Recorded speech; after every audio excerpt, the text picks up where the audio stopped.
안녕하세요, 여러분. 저는 성균관대학교 교육개발센터 박소정 연구원입니다.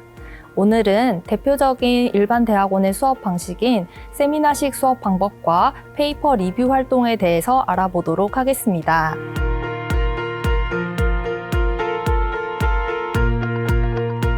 오늘 인터뷰에 소비자학과 박태영 교수님께서 출연해 주셨습니다. 안녕하세요, 교수님. 네, 안녕하세요. 교수님께서 맡고 계신 대학원 수업에 대해서 간단히 소개 부탁드립니다. 제가 맡고 있는 수업은 가계경제특론이라고 하는데요.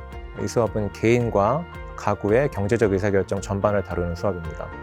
구체적으로는 이제 가계 소비, 저축, 그리고 자산 배분에 대해 배우고 이와 관련된 다양한 논문을 살펴보는 걸 목표로 합니다. 일단 제가 각 챕터와 관련된 이론 설명을 하고요. 각 챕터와 관련된 논문들을 학생들이 발제하고 토론하는 방식으로 수업이 진행됩니다. 네, 대학원 학생들은 논문을 쓰는 것은 물론이고 논문을 읽는 것도 어려울 텐데요. 논문은 어떻게 읽는 것이 좋을까요? 일단 논문은 비판적으로 읽는 게 굉장히 중요합니다. 논문을 읽는 목적에는 지식을 배우기 위함도 있지만 다른 사람들의 논문을 살펴보면서 자신이 어떻게 연구를 해야 할지 배우기 위한 목적도 있거든요. 그래서 저는 일단 비판적으로 논문 읽는 방법에 대해 강조를 합니다.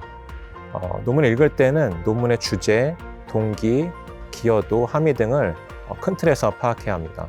그리고 한계점도 파악해야죠. 각각의 논문이 출판될 수 있었던 이유는 이전에 알지 못했던 무언가를 새롭게 밝혀냈기 때문입니다. 그래서 과연 그 부분이 무엇인가에 대해서도 필기를 하면서 읽어야 합니다.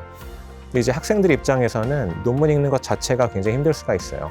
저도 예전에 논문 읽어오라고 하면 논문 일단 쭉 프린트한 다음에 색연필 들고 하나하나 밑줄 치면서 읽었는데요. 그러면 이제 논문 한 편 읽는데 한 대여섯 시간이 걸립니다. 그리고 논문 한 편 읽을 때마다 굉장히 지쳐서 내용도 제대로 머리에 들어오지 않게 됩니다. 그래서 일단 학생들에게 처음에 논문 읽는 요령에 대해 강조를 하는데요.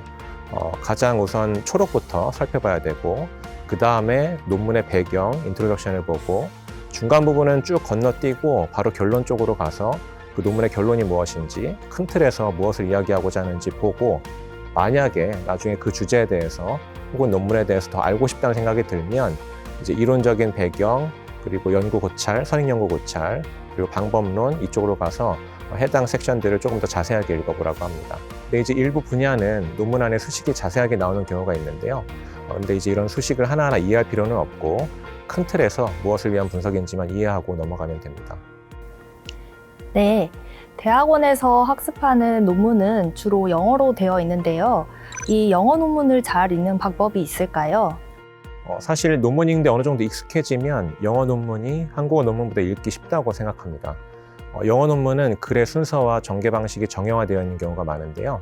그 부분이 눈에 들어오기 시작하면 논문 읽기가 굉장히 편해집니다. 처음에는 논문의 내용보다는 영어라는 글 자체에 집중해서 영어를 읽는 요령을 배워보라고 말합니다.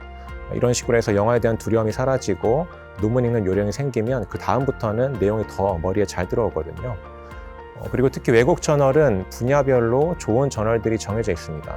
그리고 각 분야마다 글을 잘 쓰기로 소문난 교수님들도 따로 있고요. 그래서 그런 좋은 논문 위주로 읽어보라고 권합니다. 학기 초에는 학생들이 영어 논문 읽는 걸 굉장히 어려워하는데 학기 후반쯤 가고 어느 정도 익숙해지면 논문 읽는 것을 편하게 생각하는 경우가 많이 있습니다. 그리고 영어 문장을, 논문 안에 있는 영어 문장들을 자세히 보면 문장의 시작이 정해진 경우가 굉장히 많은데요. 예를 들어서 선행 연구의 한계점을 지적할 때는 Previous studies could not consider something 이런 식으로 문장을 시작하고 그리고 내 논문의 연구 주제를 설명할 때는 This study examines A and B 이런 식으로 표현이 가능하고요. 그리고 연구의 공헌도를 설명할 때는 This study contributes to the literature by examining A, B, and C 등으로 표현할 수가 있습니다. 그래서 이 영어 논문 속 글의 구조를 파악해가면서 읽으면 나중에 그게 다 본인 것이 될 수 있어서 연구 역량을 기르는 데 큰 도움이 됩니다. 네, 교수님의 수업에서 학생들이 한 논문을 발표하고 나면 토론 시간이 시작되는데요. 학생들이 이 토론에 잘 참여하게 하도록 교수님께서는 어떻게 촉진을 하시나요? 그래서 제가 어떻게 하는지 말씀드리자면 저는 일단 학생들한테 논문 올려주고 이걸 특정 시점까지 읽어오라고 하는데 이제 그 토론날 전날, 토론을 하기로 되어 있는 전날에 질문을 한두 개씩 적어서 제 이메일로 보내라고 합니다.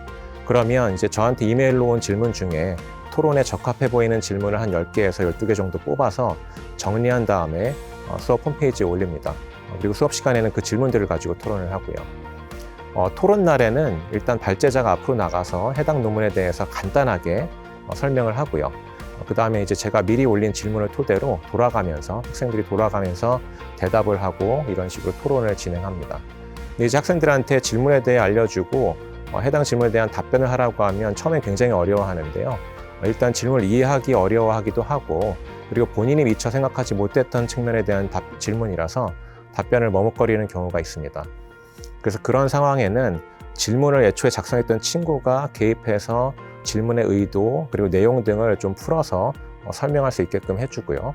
그리고 거기에 대해서 다른 학생들이 대답을 하면서 자연스럽게 대화가 오갈 수 있도록 환경을 만들어줍니다. 그래서 거기까지 토론을 이끌어주는 게 교수자의 역할이 아닌가 생각합니다. 네. 그리고 다른 수업 활동으로 페이퍼 리뷰 활동이 있다고 들었습니다. 타인의 논문을 읽고 리뷰한다는 것은 어떤 활동인가요? 이 페이퍼 리뷰는 다른 말로 피어 리뷰라고 하기도 하는데요.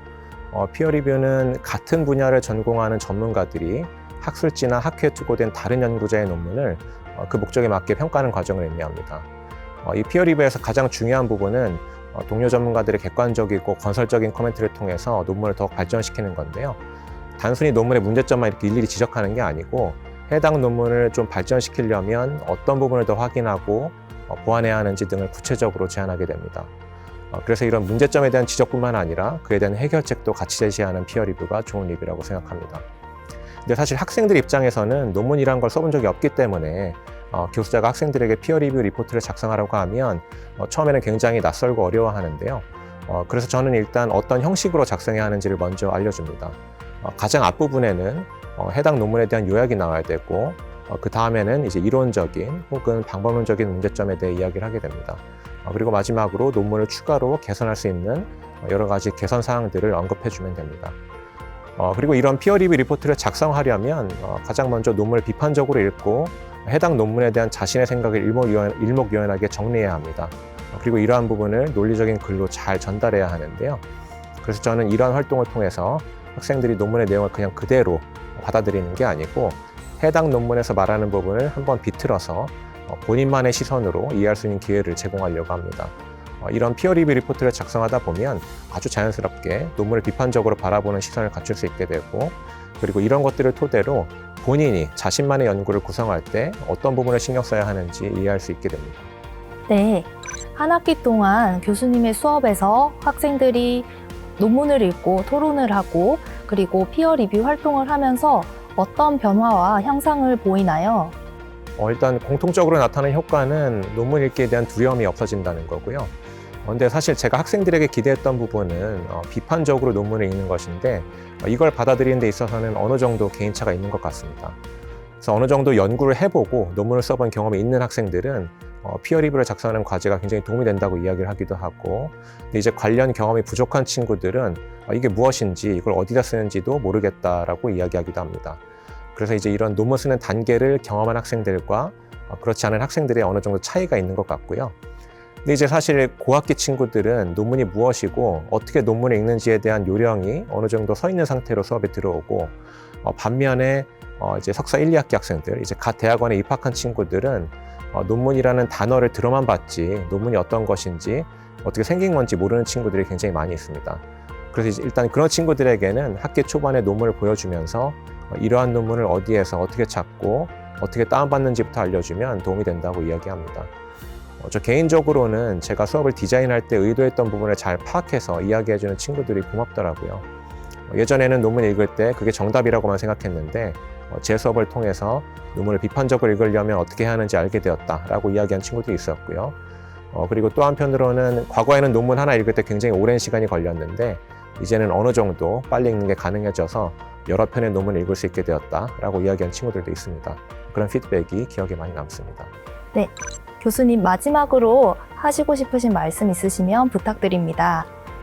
사실 제가 그 토론식 수업의 노하우를 공유하는 차원에서 여러 가지 말씀을 드렸는데 실제로 수업을 진행해 보면 여러 가지 인센티브를 만들어 놓고 학생들의 토론을 독려하더라도 학생들이 토론에 참여하지 않는 경우가 굉장히 많습니다. 특히 토론을 진행하는 방식, 또 어떤 언어로 진행하는지 이런 부분에 따라서도 학생들이 굉장히 예민하게 반응하면서 토론에 참여하고 안 하고가 갈리게 되는데요.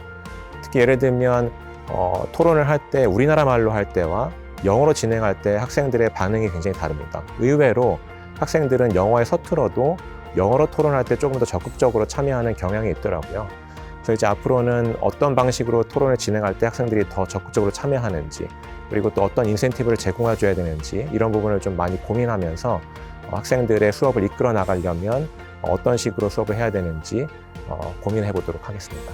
네, 오늘은 박태영 교수님과 함께 세미나식 수업 방법과 페이퍼 리뷰 활동에 대해서 알아보았습니다. 오늘 인터뷰에 응해주셔서 감사합니다. 감사합니다.